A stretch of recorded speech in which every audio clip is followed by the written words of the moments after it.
The idea of the devil has fascinated and terrified humanity for centuries. In Christianity, the devil is seen as a fallen angel, cast out of heaven for rebelling against God, now working to corrupt humanity. In Islam, the figure of Iblis plays a similar role, refusing to bow to Adam and becoming a tempter and deceiver. Hinduism speaks of malevolent forces and demons that obstruct dharma or righteousness, though the concept of a singular devil is absent. Folklore worldwide is littered with tales of tricksters, tempters, and tormentors that reflect humanity's fear of malevolent, supernatural entities. Across these beliefs, the devil is often portrayed as cunning, his presence subtle yet undeniable. People tell stories of his mark, unexplained phenomena that point to his meddling, leaving humans to question their grasp on reality. One such story, perhaps one of the most chilling, unfolded in the quiet countryside of Devon, England. In the early hours of February 9th, 1855, the villagers of Devon awoke to a scene that would baffle, terrify, and puzzle investigators for centuries. Snow blanketed the ground, untouched, except for one anomaly. Across the countryside, stretching for nearly 100 miles, was a single, unbroken line of hoof-like prints. The tracks were precise, measuring roughly 4 inches long and 3 inches wide, spaced as though left by a creature walking with deliberate intent. But these weren't ordinary tracks. They climbed walls, crossed over rooftops, and even traversed frozen rivers without breaking stride.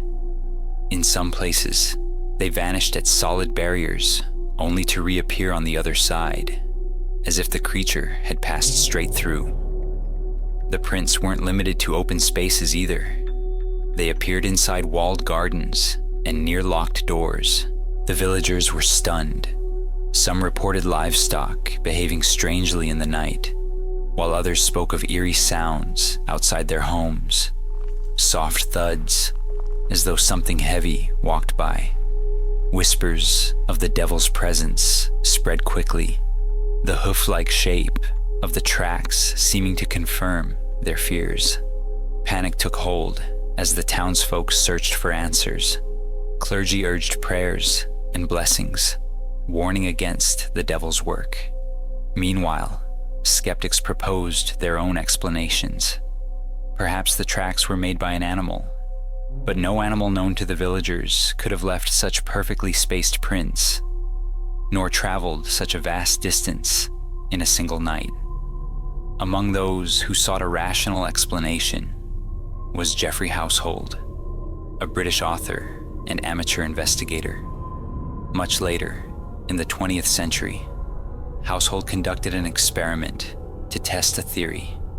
Could a balloon, dragged by the wind, with a chain or object attached, have left the marks?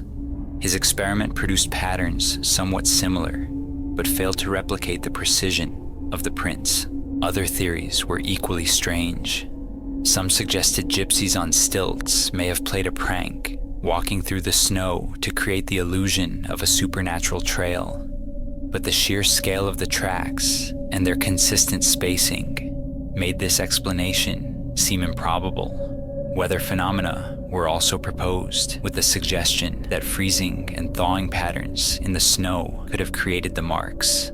Yet, this too failed to explain the unbroken line stretching for miles. A more plausible explanation came from naturalists, who suggested small animals like rabbits hopping in the snow might create the illusion of a single trail.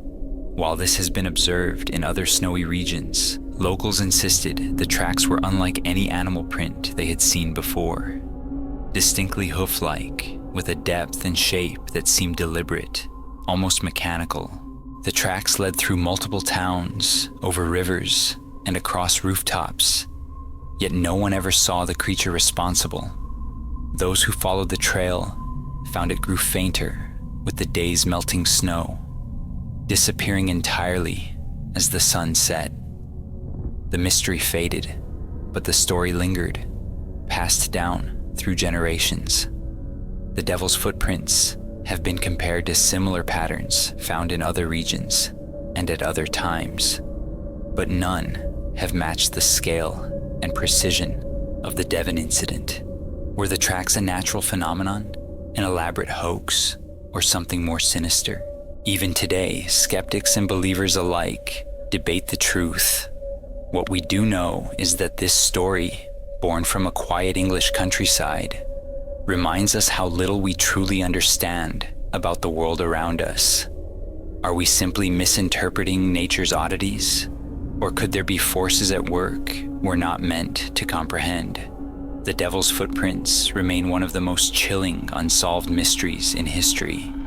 A reminder that sometimes the most unsettling stories are the ones that leave us with no answers.